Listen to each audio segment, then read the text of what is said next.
বাংলাদেশের রাজনীতিতে আসন্ন জাতীয় নির্বাচনকে ঘিরে জটিল সমীকরণ তৈরি হচ্ছে। অরাজনৈতিক দাবি করলেও কওমি মাদ্রাসা ভিত্তিক সংগঠন হেফাজতে ইসলাম এখন রাজনৈতিক অঙ্গনে আলোচনার কেন্দ্রবিন্দুতে।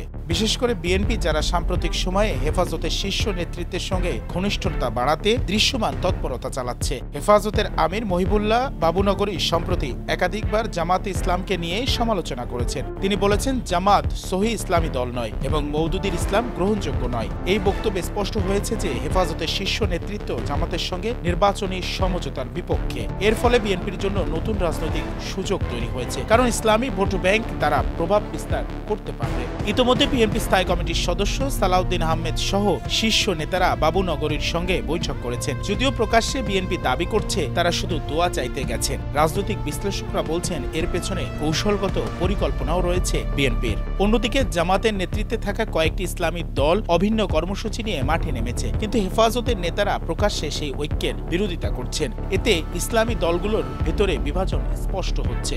রাজনৈতিক বিশ্লেষকরা মনে করছেন ইসলামী ভোট ব্যাংককে কেন্দ্র করে বিএনপি হেফাজতের সঙ্গে সম্পর্ক গভীর করছে। সব মিলিয়ে বলা যায়, আসন্ন নির্বাচনে হেফাজত ইসলামকে ঘিরে বাংলাদেশের রাজনীতিতে নতুন সমীকরণ গড়ে উঠেছে। বিএনপির এই তৎপরতা শেষ পর্যন্ত কতটা সফল হবে তা নির্ভর করছে হেফাজতের অভ্যন্তরীণ ঐক্য এবং অন্য ইসলামী দলগুলোর অবস্থানের উপর।